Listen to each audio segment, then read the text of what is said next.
Fantasy Basketball Waiver Wire Week 5. Tari Eason is one of the best per-minute producers in fantasy. More players you need to pick up for Week 5. Hello. Welcome back.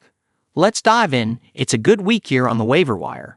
While injuries are dominating the headlines this season, they actually are not dominating this week's waiver recommendations.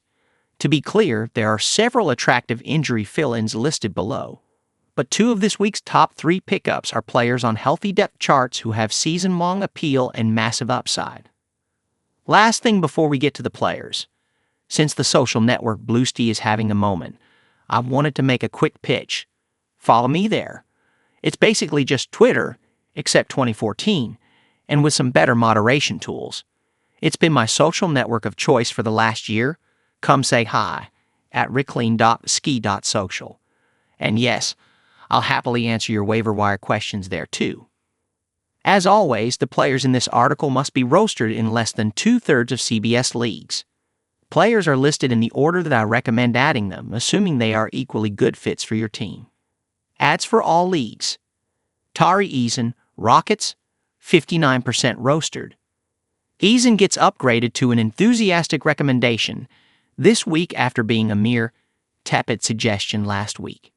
While I was correct to observe that his 35 minutes from 2 Saturdays ago was unlikely to repeat, it appears to have triggered a lasting increase in his workload. Before that game, he was averaging 17.6 minutes and had topped 20 minutes just once. Since, he's played at least 22 minutes every time out, and his average is up to 25.2. Eason is one of the best per-minute producers in fantasy.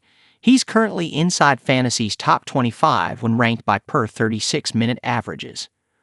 When a player is that efficient, 25 minutes is more than enough to warrant a spot on rosters.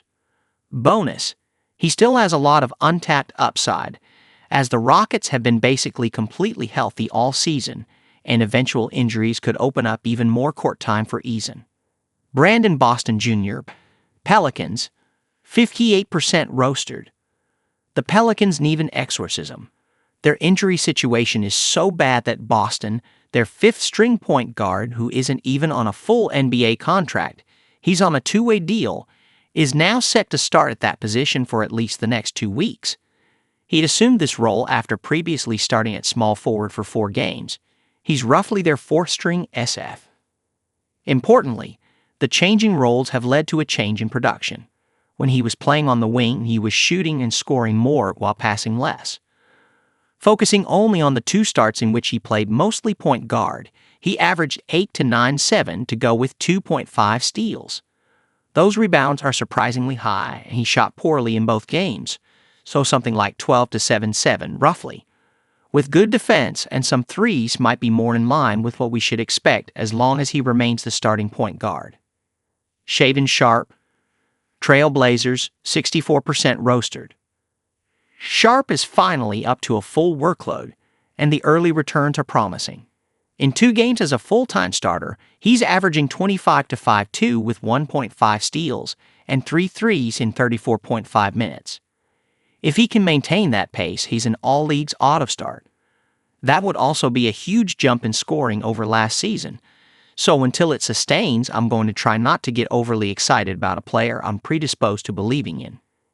Even if Sharpe's production just returns to his 2023-24 levels, that's still a rest-of-season rosterable player. And if the 21-year-old former 7 pick entering his 3rd season has made as much improvement as these last 2 games implied, then I'm massively underselling his fantasy potential. Peyton Watson, Nuggets, 26% rostered. It's kind of weird that Watson is so widely available a full week after Aaron Gordon's calf injury. In 4 games without Gordon, Watson is averaging 15 to 4-2 with 1.8 blocks, 1 steal, and 2 threes while playing 34.5 minutes. Gordon is out for multiple weeks, which is the kind of wording that implies 3 to 4 weeks minimum and at least a few days of notice before he returns after he eventually gets reevaluated. Watson is a pretty straightforward all-leagues must-add. Goga Bitadze, Magic, 39% rostered. Bitadze got a half-hearted endorsement here last week when it still looked like this might be a short absence for Wendell Carter. Foot. But Carter is about to miss his 7th game with plantar fasciitis, an injury that is known to linger, especially in really tall, injury-prone NBA players.